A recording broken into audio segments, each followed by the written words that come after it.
Hello, my name is Russell Myers, independent for U.S. President for 2024. There has been a lot of talk about whether the U.S. is entering a recession.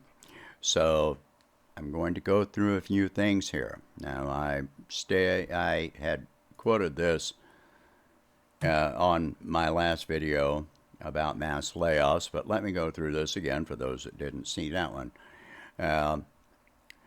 The Sahm rule.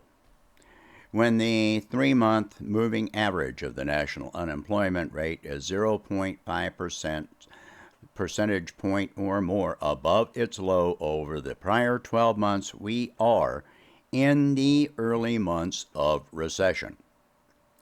That is the Sahm rule created by Claudia Sahm, formerly of the U.S. Federal Reserve and Council of Economic Advisors.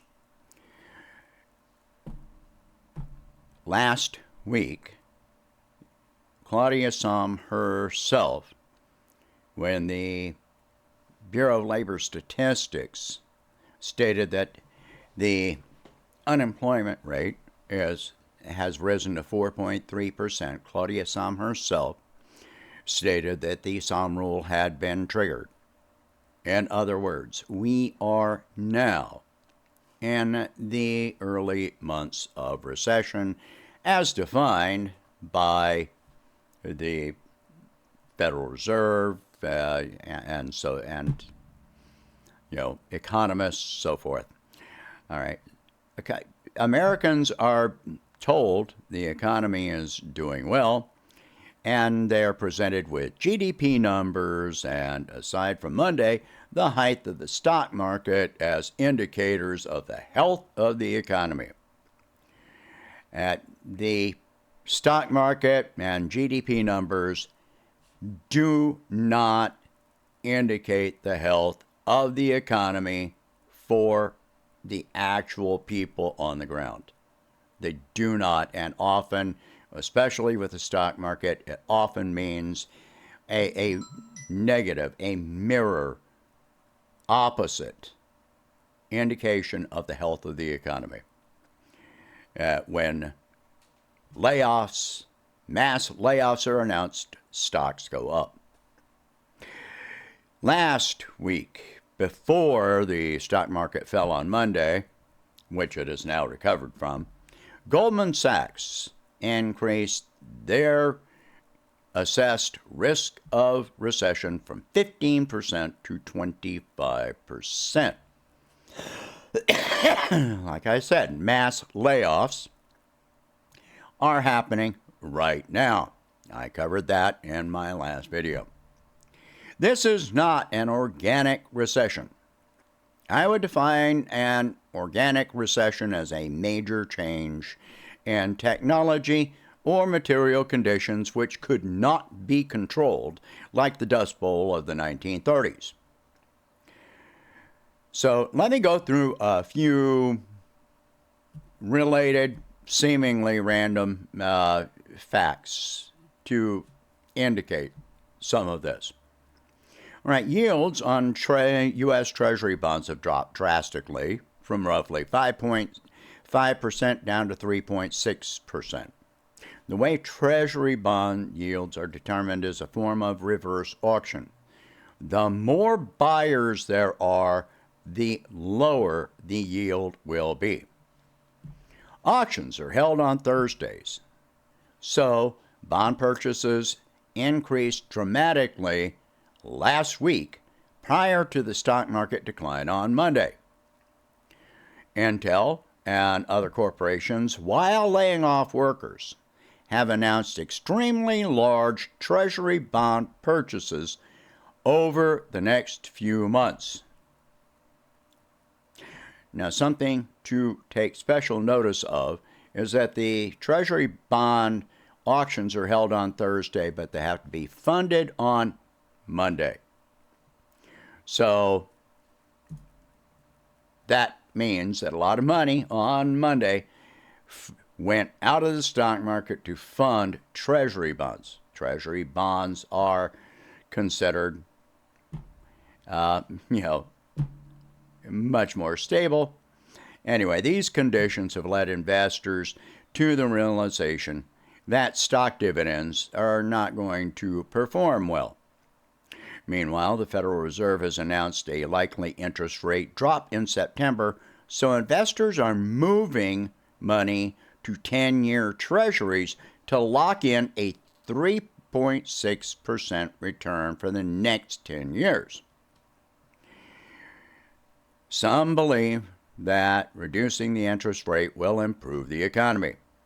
Keep in mind that the many billions that have been invested in Treasury bonds are now locked up for 10 years and cannot be used for business investments like, capital investments,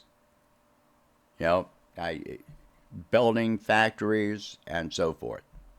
That money is effectively removed from the economy for 10 years, decreasing monetary velocity. That money cannot be spent. In addition, reducing the interest rate will mean reducing the interest rate, will mean lower bond yields, making them less attractive to domestic and foreign investors. So, consumer spending is down, freight is down, production is down. Prices are up considerably for necessities compared to 2018. U.S. sanctions and tariffs have driven inflation and continue to increase inflation. Inflation began rising and retail began falling in 2018 during the Trump administration with the Trump tariffs on China. Both current major candidates promise even higher tariffs and sanctions on China, which will increase your cost of living and may cost you your job. We're seeing that happen right now.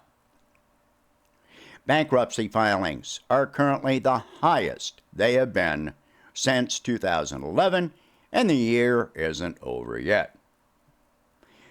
We had a near zero core interest rate for quite a few years. This did not lead to meaningful job growth or increased production. For years, the vast majority of created jobs have been low-wage, part-time, and gig positions. Low interest rates will only have meaning for those taking on debt, which is kicking the can down the road and will either have to be paid back or will result in default. By the way, loan defaults have also risen considerably in all sectors. Consumer debt, corporate debt, mortgages, and car loans have all increased. Most of those loans were taken out while interest rates were lower. At least the accounts were opened while interest rates were lower, which tells us that increased interest rates are not the primary cause of this situation. Many commercial real estate loan holders have for years been paying only interest on their loans, but the principal is coming due, and that is causing the commercial real estate crisis. These holders of that debt cannot afford to pay higher interest payments and definitely cannot afford to pay off the principal. No matter the interest rate, commercial real estate deteriorates over time, and at some point, the property value becomes less than the principal due on the loan. And I'm not even addressing leveraged loans.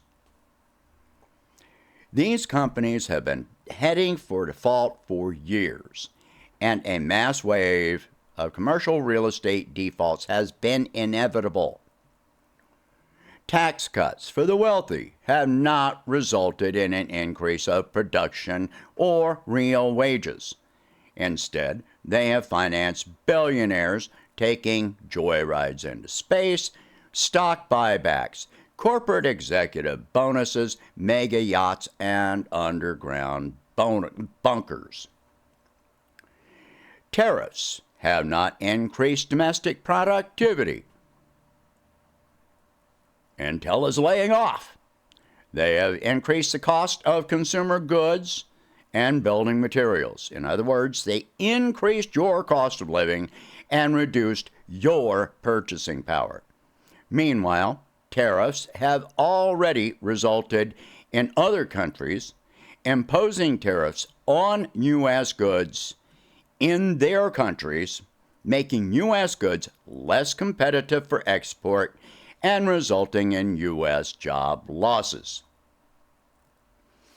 None of this is necessary. None of it. There are better ways. Here are some examples. Lift all sanctions on foreign countries and engage in free trade, except banning goods from U.S. companies that move production or services to other countries, or their headquarters, their stated tax headquarters. Then, if these companies want to leave, nationalize their domestic assets. The federal government can take ownership and administration until the company is sold at auction with the agreement with the buyer to preserve jobs and domestic production. Harley-Davidson, Carrier, John Deere, and Apple, I'm looking at you, among others. Laying off U.S. workers and exporting jobs is not acceptable. Impose higher taxes on the top 1%, as outlined in my tax reform plan, which I'm not going to go all the way through here. This would control prices on U.S. goods, making them competitive for international trade and domestic consumption, and thus increasing production, adding jobs. Increase permanently the number of federal jobs in infrastructure, education, universal health care, universal child care, mental health care, and addiction treatment. These would be federal jobs at federal wages with federal benefits. This would result in private interests competing for workers and being forced to increase wages in the private sector.